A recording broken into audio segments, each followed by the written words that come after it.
আসসালামু আলাইকুম সবাইকে। সকালে হাঁটতে বের হলাম, হাঁটতে হাঁটতে ভাবলাম থাইল্যান্ডের ই ভিসার ব্যাপারে কিছু কথা বলি। থাইল্যান্ডের ই ভিসা দিনে দিনে পেমেন্ট, দিনে দিনে ই ভিসা, একদিনেই ভিসা আপনি পেয়ে যাবেন। পেমেন্ট সাকসেস যেদিন হবে সেদিনই ভিসা পেয়ে যাবেন। এই কথাটা শুনে খুব সহজ মনে হচ্ছে যে থাইল্যান্ডের ভিসা পাওয়া খুবই সহজ। আসলে শুনতে যত সহজ মনে হয়, ব্যাপারটা তত সহজ নয়, প্রক্রিয়াটা তত সহজ নয়। যেদিন থেকে থাইল্যান্ডের ভিসা শুরু হয়েছে, থাইল্যান্ডের ই ভিসা দেওয়া শুরু হয়েছে জানুয়ারির 2 তারিখ থেকে, সেই থেকে শুরু করে এখন পর্যন্ত খুব কম মানুষই ভিসা করতে পেরেছে। কারণ থাইল্যান্ড এম্বাসি দৈনিক শুধুমাত্র 400 জন, দৈনিক শুধুমাত্র 400, আগে ছিল 400 জন, এখন 450 জন, 450 জনের পেমেন্ট তারা রিসিভ করবে।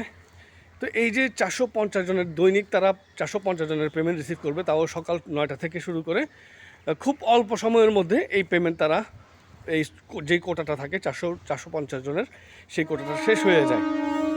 তো এই জিনিসটা সারা বাংলাদেশে প্রতিদিন আবেদনকারীর সংখ্যা হচ্ছে হাজার হাজার। এত হাজার হাজার আবেদনকারীর মধ্যে মাত্র 400 জনের পেমেন্ট তারা রিসিভ করে।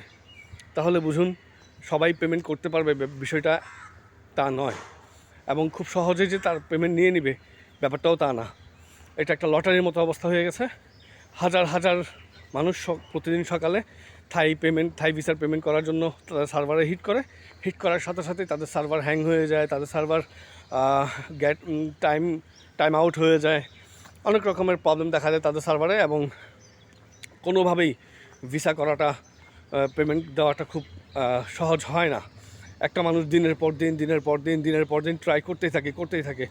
হাজার হাজার মানুষের মধ্যে, হাজার হাজার বলতে, আমরা একটা এজেন্সি, আমাদের একটা অফিসে যদি 80 থেকে 90টা 100টার মতো ফাইল থাকে, তাহলে সারা বাংলাদেশে কতগুলো এজেন্সি? প্রত্যেকটা এজেন্সির কাছে যদি এভাবে হিসাব করা হয়, সারা বাংলাদেশে দৈনিক আবেদনকারীর সংখ্যা কত? তাহলে একবার চিন্তা করুন। আর এজেন্সি বাদ দিয়েও অনেকে ইন্ডিভিজুয়ালি, ব্যক্তিগতভাবে নিজেরাও অনেক চেষ্টা করার জন্য, কিন্তু আসলে পারে না। তো এত হাজার হাজার আবেদনকারীর মধ্যে মাত্র 400 জনের পেমেন্ট তারা রিসিভ করবে। এই 400 জনের পেমেন্টের জন্য যখন হাজার হাজার আবেদনকারী একসাথে হিট করে, তখন তাদের সার্ভার অকার্যকর হয়ে যায়, যার কারণে সবাই পেমেন্ট করতে পারে না। লাকিলি যাদের ভাগ্য ভালো, তাদের পেমেন্টটা সিস্টেমে নিয়ে নেয়। তো এই যে প্রক্রিয়াটা, এই প্রক্রিয়ার জন্য সবাইকে সময় দিতে হবে। এমন না যে আপনি আজকে একটা ট্রাই করলেন, আজকেই পেয়ে যাবেন, ব্যাপারটা তা না। আবার ভাগ্য যদি ভালো থাকে, আপনি আজকেই পেয়ে যাবেন। আর যদি ভাগ্য ভালো না থাকে, তাহলে আপনাকে একটু ট্রাই করতে হবে, কষ্ট করতে হবে, এফোর্ট একটাই, আপনাকে মোটামুটি একটা এফোর্ট দিতে হবে থাইল্যান্ডের পেমেন্ট করার জন্য। আমরা এজেন্সিতে যারা আছি, আমাদের এজেন্সিতে যারা আবেদন করছে, আমাদের ফাইল দিয়ে যাচ্ছে, আমরা আমাদের সর্বোচ্চটা চেষ্টা করি একটা ফাইলের পেমেন্ট খুব দ্রুত দিয়ে দেওয়ার, বাট হয়ে ওঠে না। একসাথে আমরা যদি 20 থেকে 30 জনের ট্রাই করি, 6 থেকে 7 জন 8 জন পেমেন্ট করতে পারি, বাকিগুলো হয় না। তো এভাবে দিনের পর দিন ট্রাই করতেই থাকি। তো যারা বর্তমানে থাইল্যান্ডের ই ভিসা নিতে চাচ্ছেন, ই ভিসার পেমেন্ট করতে চাচ্ছেন, তারা ধৈর্য হারাবেন না, এবং যেখানেই কাজ দিয়ে থাকবেন, যেখানেই আপনার ফাইল দিয়ে রাখবেন থাইল্যান্ডের ই ভিসার জন্য, অবশ্যই সময় দেবেন। কারণ এটাতে কারো হাত নেই। চেষ্টা করতে হবে, চেষ্টা চালিয়ে যেতে হবে। এটা কোনো ব্যক্তির পক্ষে সম্ভব না যে প্রতিদিনই সকাল 9টা বাজে উঠে একই প্রক্রিয়ায় কাজকর্ম, খাওয়া দাওয়া সব কিছু বাদ দিয়ে, অফিসের যাওয়া, রেডি হওয়া সব সকালে, এগুলো বাদ দিয়ে থাইল্যান্ডের ভিসার জন্য প্রতিদিন বসে বসে সকাল 9টা থেকে ট্রাই করা, এটা একটা মানুষের পক্ষে খুব সবসময় আসলে হয়ে ওঠে না। তাই সবাই ট্রাভেল এজেন্সিগুলোকে থাইল্যান্ডের কাজ দেয়, যেভাবে আমাদেরকেও অনেকে দিয়েছে। আমাদের অফিসে প্রচুর ফাইল, তো আমরা ধাপে ধাপে পেমেন্ট ক্লিয়ার করছি, ধাপে ধাপে। এ পর্যন্ত আমরা যতগুলো পেমেন্ট করতে পেরেছি, পেমেন্ট করাটাই হচ্ছে একটা চ্যালেঞ্জ। পেমেন্ট যদি একবার হয়ে যায়, আপনার ভিসা যেদিন পেমেন্ট হয়ে যাবে সেই দিনই ভিসা আপনি পেয়ে যাবেন, এটা মোটামুটি আপনি ধরে রাখতে পারেন। তবে এটা নিশ্চিত না, আমি একবার 100% গ্যারান্টি দিয়ে বলছি না যে পেমেন্ট যেদিন হবে সেদিনই আপনি ভিসা পাবেন। তবে এই পর্যন্ত আমরা যতগুলো ভিসা পেয়েছি আমাদের এজেন্সি থেকে, আমাদের যতগুলো ক্লায়েন্ট ভিসা পেয়েছে, তাদের প্রত্যেকেরই সকালে পেমেন্ট হয়েছে, বিকালে ভিসা আমাদের মেলে চলে আসছে। এভাবেই এখানে তবে সবার ক্ষেত্রে যে সেম হবে তা বলা যায় না।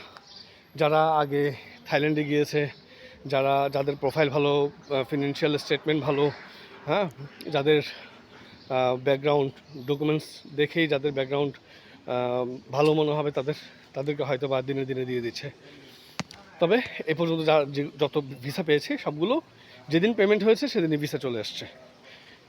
এর উপর ভিত্তি করে আমি বলতে পারি মোটামুটি চান্সেস বেশি, 90% ধরে রাখতে পারেন। কারো ক্ষেত্রে ব্যতিক্রম হতে পারে, হয়তো 1-2 দিন সময় লাগতে পারে, আবার কারো রিজেক্টও হতে পারে, এটা বলা যায় না।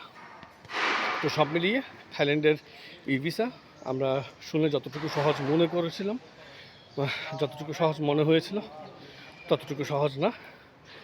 যদি ইন ফিউচারে তারা সহজ করে, যদি ইন ফিউচারে তারা এই প্রক্রিয়াটি আগে এই কোটা যেটা ছিল আগে এখন 400-450 সেটাকে যদি বাড়িয়ে তারা 2-3 হাজারে নিয়ে যায় বা 1-1.5 হাজারে নিয়ে গেলেও আমার মনে হয় কম্পিটিশনটা একটু কমে আসবে। তারপরেও কম্পিটিশন থাকবে কারণ আবেদনকারীর সংখ্যা অনেক। একসাথে এতজন যদি একটা সার্ভারে হিট করে, সেই সার্ভারটা স্বভাবতই এটা অকার্যকর হবে কিছু সময়ের জন্য। তো পুরো সিনারিওটাই এমন। সবাই যারা থাইল্যান্ডের ই ভিসা করতে চাচ্ছেন ধৈর্য ধরবেন, যেখানেই কাজ দিয়েছেন তাদেরকে সময় দিবেন। আমরা আমাদের ক্লায়েন্টদের থেকে সর্বোচ্চ টাইম নেই 2 সপ্তাহ। আমরা সর্বোচ্চ চেষ্টা করি 1 সপ্তাহের মধ্যে করে দেওয়ার জন্য, সর্বোচ্চ চেষ্টা করি। বাট আমরা কখনো সময় দিই না যে 3 থেকে 4 দিনে করে দেব। এটা কমিটমেন্ট মেনটেন করা, কমিটমেন্ট রাখা যায় না। তো আমরা সবাইকে বলি যে আমাদেরকে সময় দিবেন, আমরা সর্বোচ্চ চেষ্টা করবো। এই পর্যন্ত যতগুলোই আমরা করেছি, আমরা 4 থেকে 5 দিনে আমরা পেমেন্ট কিউআর কোড জেনারেট করার 4 থেকে 5 দিনে পেমেন্ট করতে পেরেছি। তাই বলে এটা না যে সবারটা 4 থেকে 5 দিনে